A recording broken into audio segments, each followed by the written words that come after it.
فرف يعني أتم إن شاء الله تربيتنا كيسا أمتها هذا كيف ولد لا كابي هذا لا فكر كابي هذا رسالة ولله لا فكر إن شاء الله تربيتنا كيسا ولد جانا كم أقدر تنكنا منه كم يجرو خنا أو بدل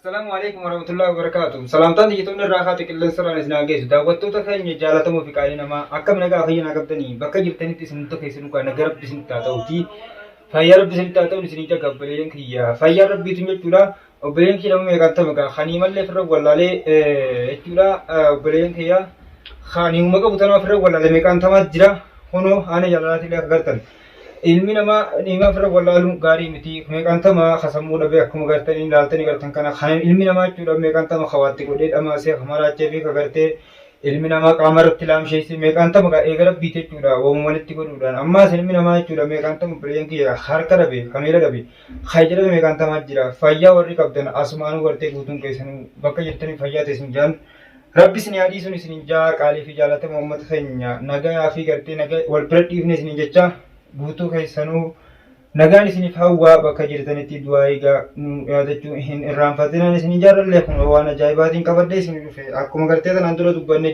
jirrutti viidiyoo aanee jaalalaa jalatti jechuudha chaayinaal Itoophiyaa aanee jaalalaa jalatti akkuma kana dura dubbannee jirrutti gaa aanee jaalalaatillee irraa hin jennee jirra akkuma waliin jirre gaa yaada dabalataa isinillee gartee baay'een kiyyaa qabadheetiin isin dhufee jira keessumaan teenyallee kunoo nu bira jirti asumaanuu gaa sanaamtaa isin jechuun gaa isinillee خلاص هات اللي سنين دبرساتي وبلين كي ما يساوجين نفان تروان سنين جاء ما بلش كني كست السلام عليكم ورحمة الله تعالى وبركاته سنين جاء خبيم توتا في جالتم توتا خيني ككالي بكم جرتني تيجا سلامتان تيجي نجان كلين سراني سناجيس بريسار بته أكاسيتي غاونو ونرجروس وانا كنا ماليف قداني سيسين راين توري جيدي yaada tokko qabatee isiniif dhufee waan irra jiru isin beeksisuudhaaf haalatti dhiifama isin gaafatu waan irra ture rakkina irra ga'ee sanuma wal qabatee waan jiru hundaa'u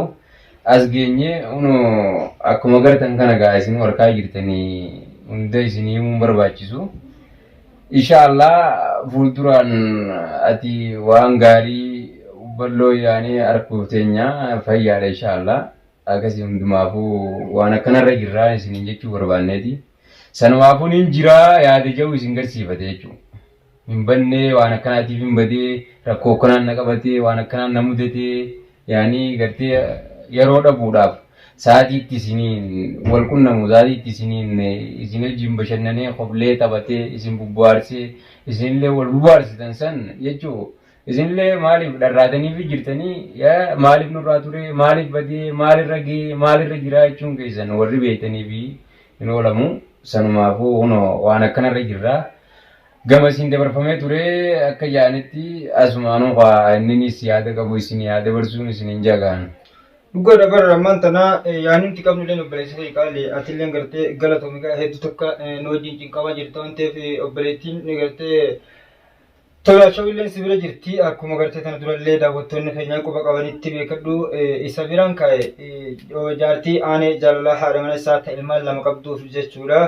Inni achitti akkasitti damaana irraa ta'e naatirraa masuulaatii intuwini intala tana gartee intala duraatii obboleettii wajjin dhalanne isii tana gartee haadha manaa ta'e jalaa qabnus dhalaa'udha waan ta'eef nutis isin tunaadhaa ummaa teenya yaada jiru qabatee jechuudha itti roorrisin yaada jiru haasee jechuudha obboleeyyan kiyya fuudhina biraa jechuudha biratti dabarsee isa bira jirti mallee miyyoon ilaamaan tana arraan tanallee amma na biratti hin argamtu mana isaa jirti jechuudha achi taa'uuf jirti akka tanumaan beeksisa isinii godha jeetti dhufe egaa obboleeyyan kiyya yaanillee gartee ati isinillee beekadhaa hedduu takka gartee nuyifattanii jirtanilleedha warri komantii jalatti gubbaa sii himaa irraa ni maaliif bira teessan jettanillee ni jirtanii dhugaadha nuti irraa hiikuu jibbineeti miti irraa hiikuu nama jaalanna obboleeyyan kiyyaa silaa nu fayyaanaa jedhaanii jedhala akkuma isin tanan duratti daawwachaa turtan mucaa gartee fuulli isaa bareedaadha nama qaamni isaa fayyaa guutuu jechuudha sammuu isaa akkuma nama sammuu bilchaataa nama tureedha aanee jaalalaa jechuun sanarraan tanagaa ilmi namaa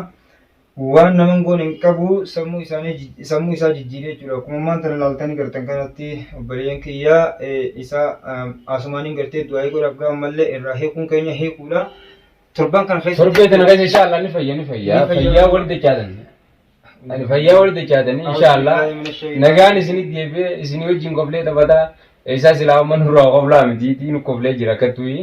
Maaliif hundumaafuu inshaallah torbee kana keessa fayyaa wal deebitanii yuutuubara isaa jalatti ani jaalala jalatti eeggaddaa waraabamee waan jiruuf asinis isin beeksifnaa akkasii gaa naga'u keenya.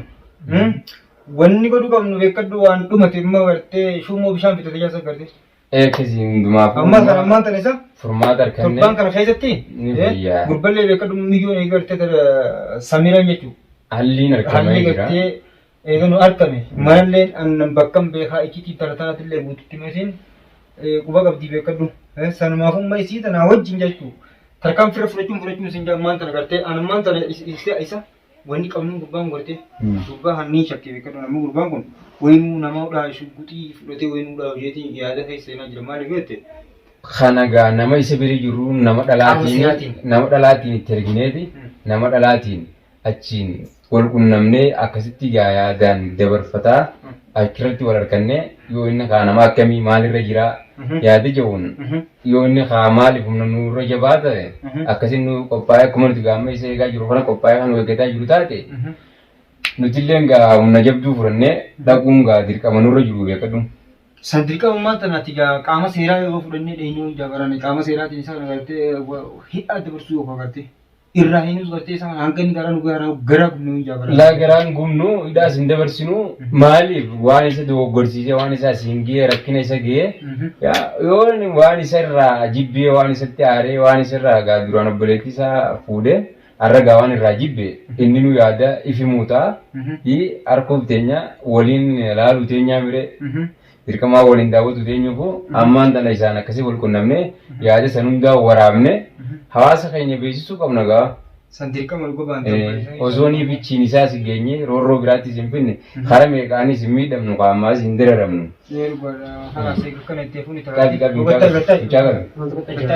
Wanni ajaa'ib jirtu boqottaa'e. Wanni ajaa'ib ifitti waan itti fincaataati. Wayisa diyaanaa miti gattaasi. Akkasii gachiisi inshaallah torba kana keessa ni fayyada. Daawwattoota keenya agarsiisu jirra. Uummata hedduu siyaadee uummata hedduu isa hojjetiin jiru jira. Maal ta'ee maalirra jira? Uummanni kummeen.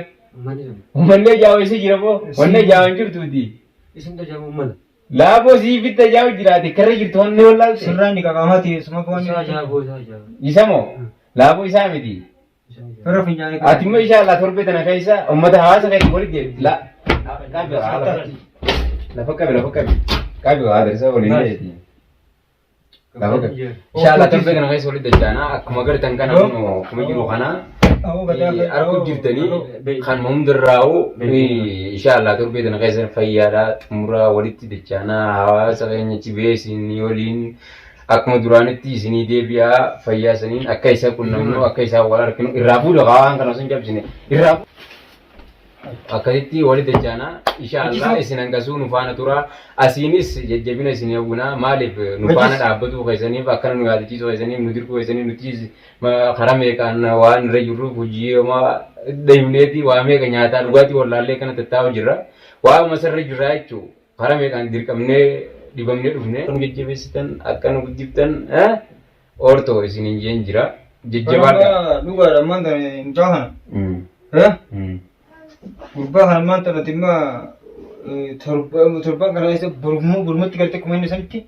San viidiyoo waraabamee jira gama isin alaalanii amma isaa torban kana keessa fayyaa laa kullee torban kana keessa fayyaa nagaan achi ba'ee akka isaan walitti haasanu du'aa nu godhu qaba hawaasni keenya. Awwa du'aa isaan nu jabaadhaa. Akka isa sanii wal qunnamnee inni sanii raayikee isuma sanuu yaada inni kana godheebsan agarree wal garree isuma sanuu haasofsiifnee hawaasa kana beeksifnee ganaadhaaf namni biraa fakkeenya irraa fudhatee irraa ifee eeggachuudha gaa. Maali kuni hiika hedduu qaba waan ta'eef yaada ta'eef isuma sanii'uu siyaasaan itti dhahinee karooraan suuta obsaan balaa gurguggee Oromoon gajjaanii dabraniitti obsineetuma akka irra jirru kana laallee obsinee bira dabrinee eega darbine booda akka irra dabarree agarsiisuun waan nurra jiraati. san hundaafuu gaa waliin itti amna jirraan isin jaga hayyana koo keenya yaada bareedaadha hafteetii akka zatteeteef ammaan tana isa gartee gaati daawwattoota keenya akkuma laaltanii gartan kanatti isin gachiisi ciisi wala faalin kayni mucaan kun akkuma isin laaltanii gartan kana ni wala walataa akka gartee waan numaa beeka dhuunfeessu waan ta'eef numa kanaa ni jibbisiisa gurbaan akkasitti rifaatu takkaas ni qaqqaba waan gurbaan rakkoo qabu obboleessi miyyooti malee miyyoon obboleessi miyyoo rakkoo qaba isa san qofaa wal qunnamuudhaaf eegamma hallii kanne achirra deemnee wal qunnamuun qofaa miyyoon boosa baasa ni dhoofatti malee ifiin haasoo jirteera akka alaama maraaturra jirteera.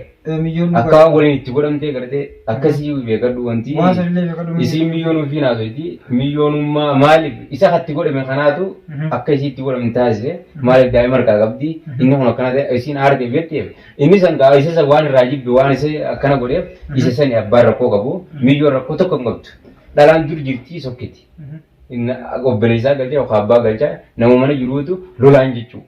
Maaliif dhalaan hanquma harmi irra waa illee irraatii yaani saniifuu nama dhiiraa gorsa bal'isanii yaaduu nama barbaachisa akkasii waan ta'eef amma miyyoonuu rakkama keessatti amma furmaata kanneewii inshaallah walitti dachaanaa haala seera qabeessaan haala filatamaadhaan gammachuudhaan jechuu gammachuu waliin nu adeemsu jechuu barbaadneeti. Hayyee gaa akkasuma hordoftoota keenyaa kunoo nagahoo jaamaa keessummaan keenyallee inni kunoo yaada kana qabatee nu dhufeetii torban kana keessa gargartee ati fayyaadhaan ani jaalala insha Allahu ta'ala wal deebinaatii fayyaan isinillee gaa bakka jirtan nagar bisinitti haa ta'uti ani jaalala torban kana keessa fayyaadha irraa harkachuu barbaannaa fayyaa irraa hawwinu nutillee waan ta'eef isinillee akkasuma waan eeggachaa jirtaniif obboleen kiyya bakka jirtu nuqa bira jiru irra wayyaa bara hawaasaan irra jingamu jira nuti bira jirraa ijaan garraa maaliif waan san akka itti godhu jirru akka ta godhu jirru hunda waan garruuf hawaasin imma rakkoo guddoo keessa jira waan ijaan hin garreef maalirra jiranii akkamit jiranii maalirra gahanii gardee yaada halkanii guyyaa hirriiba dhabanii jiranii jechuu beekadhu maaliif isaanuma kanaaf beeksifnee akka isaan kunis du'aayiidhaan waa hundaan jechuu nu faana dhaabbatanii akka abdiin murre isaanis hotee jaanii kan sabbarre jechuu ni jira isin beeksifne jechuufi malee waan biraatiif amma duree fayyee osoo hin taane garuu torbee kana keessa wali dacha uteessan hundumaanuu fayyaadhaan jechuu. Hayyee akkasitti obboleeyyan kiyya hanga viidiyoo ta'anii walitti deebinutti nagaan turaan isin ijaa horaa bulaa.